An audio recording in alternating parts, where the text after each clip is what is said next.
नमस्कार दोस्तों, स्वागत है आपका हमारे यूट्यूब चैनल में। आज की इस वीडियो में हम श्रीमद् भागवत महापुराण की कथा अध्याय 12 का पाठ करेंगे। अध्याय 12 में हम ध्रुव जी को कुबेर का वरदान और विष्णु लोक की प्राप्ति के बारे में जानेंगे। तो आइए पाठ शुरू करते हैं। श्री मैत्री जी कहते हैं, विदुर जी, ध्रुव को हो गया है कि और वे यक्षों के वध से निवृत्त हो गए हैं। यह जानकर भगवान कुबेर वहां आए। उस समय यक्ष चारण और किन्नर लोग उनकी स्तुति कर रहे थे। उन्हें देखते ही ध्रुव जी हाथ जोड़कर खड़े हो गए। तब कुबेर ने कहा, श्री कुबेर जी बोले, शुद्ध हृदय क्षत्रिय कुमार, तुमने अपने दादा के उपदेश से ऐसा तुष्ट और व्यग त्याग दिया, इससे मैं तुम पर बहुत प्रसन्न हूँ। वास्तव में तुमसे यक्षों को मारा है और न यक्ष ने तुम्हारे भाई को। समस्त जीवों की उत्पत्ति और विनाश का कारण तो एकमात्र काल ही है। यह मैं तू आदि मिथ्या बुद्धि तो जीव को अज्ञानवश स्वप्न के समान शरीर आदि की आत्मा मान से उत्पन्न होती है। इसी से मनुष्य को बंधन एवं दुख आदि विपरीत अवस्थाओं की प्राप्ति होती है।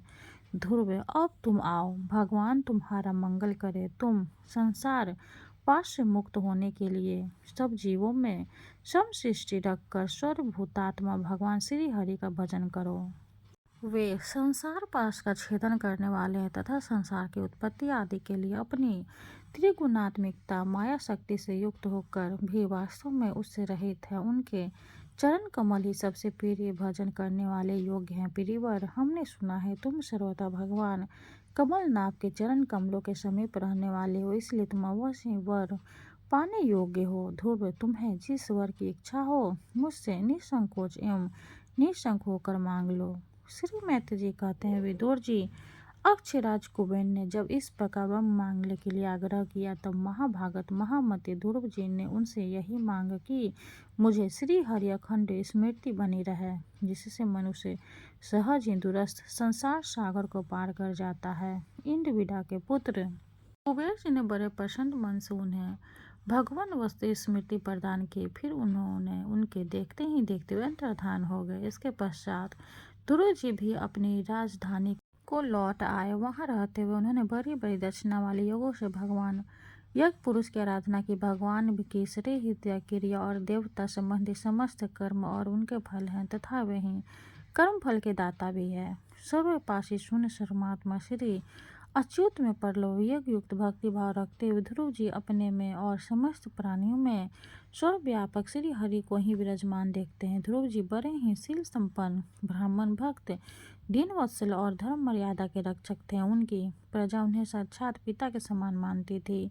इस प्रकार तरह तरह के ऐश्वर्य भोग से पुण्य का और भोग के त्याग पुण्य इत्यादि कर्मों के अनुसंधान से पाप का क्षय करते उन्होंने 36,000 वर्ष तक पृथ्वी का शासन किया।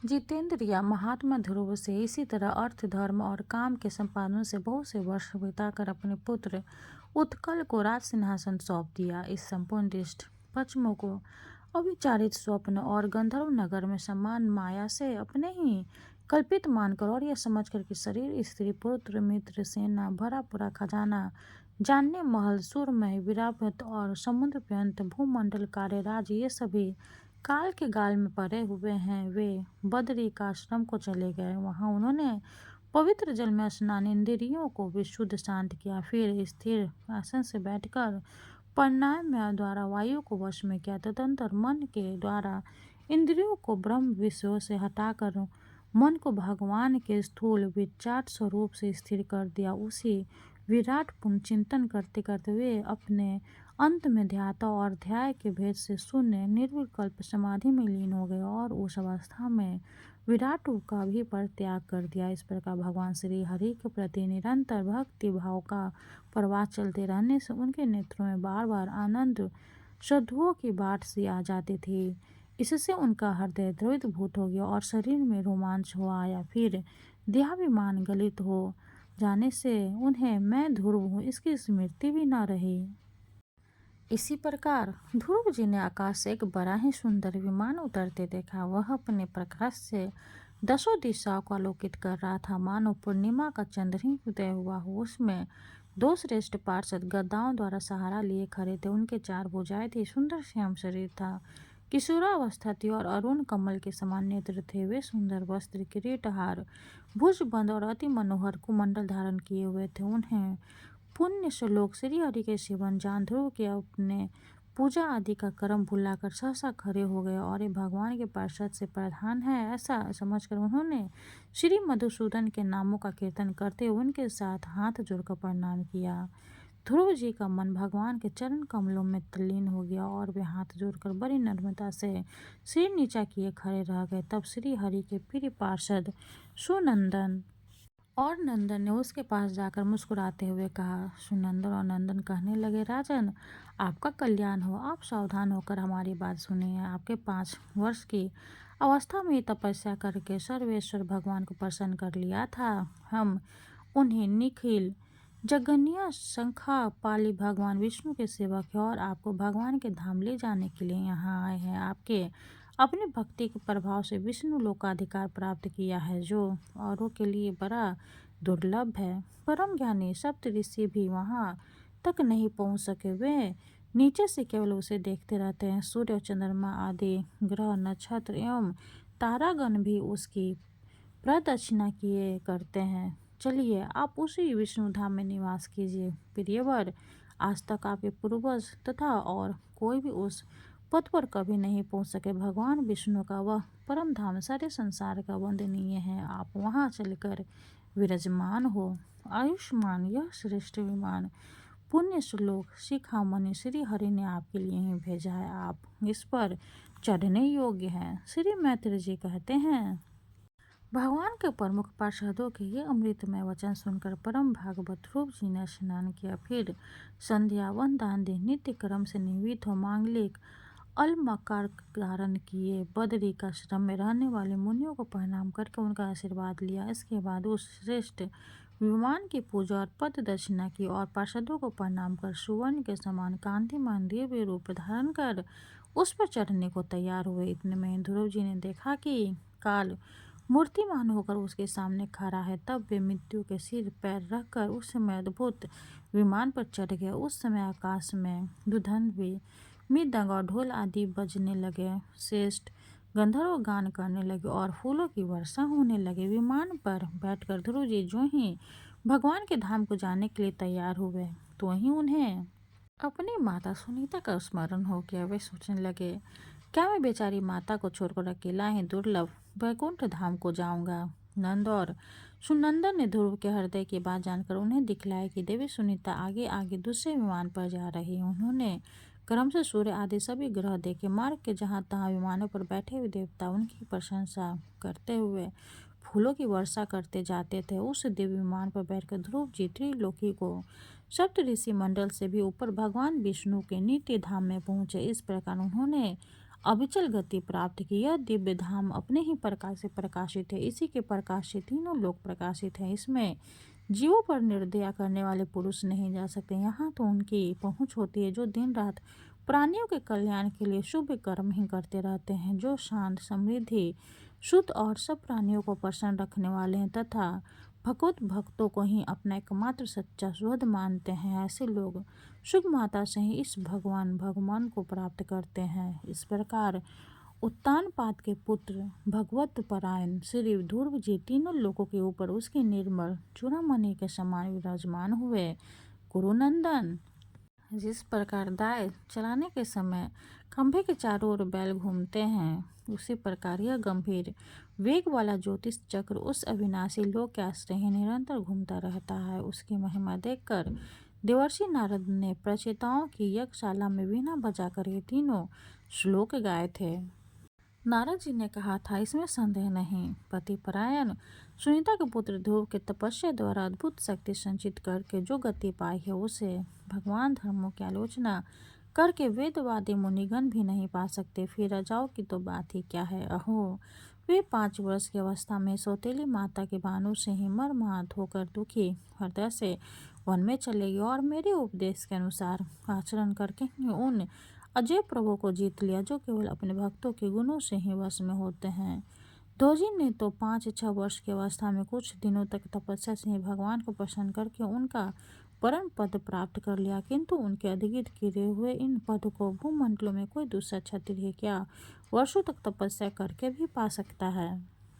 श्री मैत्री जी कहते हैं, विदुर जी, तुमने मुझसे उदार कीर्ति ध्रुव जी के चरित्र के विषय में पूछा था, सो मैंने तुम्हें वो पूरा का पूरा सुना दिया। साधुजन इस चरित्र की बड़ी प्रशंसा करते हैं। यह धन, यश और आयु की वृद्धि करने वाला परम पवित्र और अत्यंत मंगलमय है। इससे स्वर्ग और अविनाशी पद भी प्राप्त हो सकता है। यह देवभक्त की प्राप्ति करने वाला बड़ा ही प्रशंसनीय और समस्त पापों का नाश करने वाला है। भगवान भक्त ध्रुव के इस पवित्र चरित्रों को जो श्रद्धापूर्वक बार बार सुनते हैं, उन्हें भगवान की भक्ति प्राप्त होती है, जिससे उनके सभी दुख का नाश हो जाता है। इसके श्रवण करने वालों को शीलादि गुणों की प्राप्ति होती है। जो महत्व चाहते हैं उन्हें महत्व की प्राप्ति करने वाला स्थान मिलता है।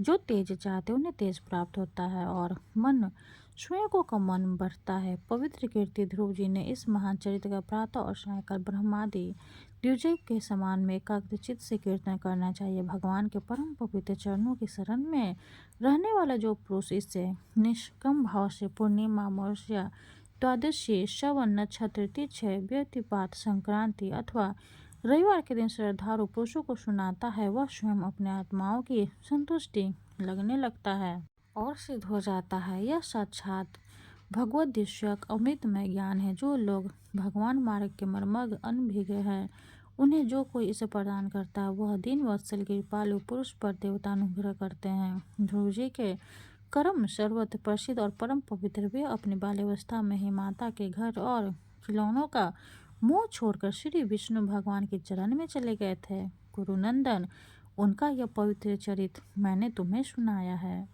12वां अध्याय समाप्त हुआ। हरे कृष्ण। अब हम शिव जी की आरती करेंगे। ओम जय शिव ओमकार, स्वामी जय शिव ओमकार, ब्रह्मा विष्णु सदाशिव अर्धांगिनी धारा। ओम जय शिव ओमकार, स्वामी जय शिव ओमकार, एकानन चतुरानन पंचानन राजय, हंसानन गरुड़ासन विश्ववाहन साजय। ओम जय शिव ओमकारा, स्वामी जय शिव ओमकारा, दो भुज चार चतुर भुज दश भुज अति सोहे, त्रिगुण रूपिणी रखते त्रिभुवन जन मोहे। ओम जय शिव ओमकारा, अक्षमाला वनमाला मुंडमाला धारी, त्रिपुरारी कनसारी करिमाला धारी। ओम जय शिव ओमकारा, श्वेतांबर पीतांबर बाघंबर अंगे, शनकादिक गरुनादिक भूतादिक संगे। ओम जय शिव ओमकारा, घर के मध्य कमंडलो चक्र त्रिशूल धारी, सुखकारी दुखहारी जग पालनकारी। ओम जय शिव ओमकारा, ब्रह्मा विष्णु सदाशिव जानते अविवेका, मधु कैटभ दो मारे सूर्य भयहीन करे। ओम जय शिव ओमकारा, लक्ष्मी व सावित्री पार्वती संगा, पार्वती अर्धांगी शिव लहरी गंगा। ओम जय शिव ओमकारा, पर्वत सोहे पार्वती शंकर कैलासा, भांगे धतुर का भोजन भस्मी में वासा।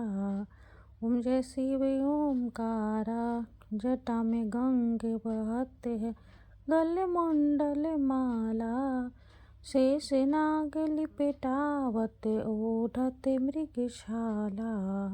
ओम जय शिव ओमकारा, काशी में विराज विश्वनाथ नंदी ब्रह्मचारी, नित्य उठे दर्शन पावत महिमा अति भारी। जय शिव ओमकारा। त्रिगुण स्वामी जी की आरती जो कोई नर गावे। कहते शिवानंद स्वामी भजते शिवानंद स्वामी। मन वांछित फल पावे। ओम जय शिव ओमकारा। शंकर भगवान की जय हो। हर हर महादेव। वीडियो अगर अच्छी लगे तो लाइक करते, चैनल को सब्सक्राइब करते। धन्यवाद।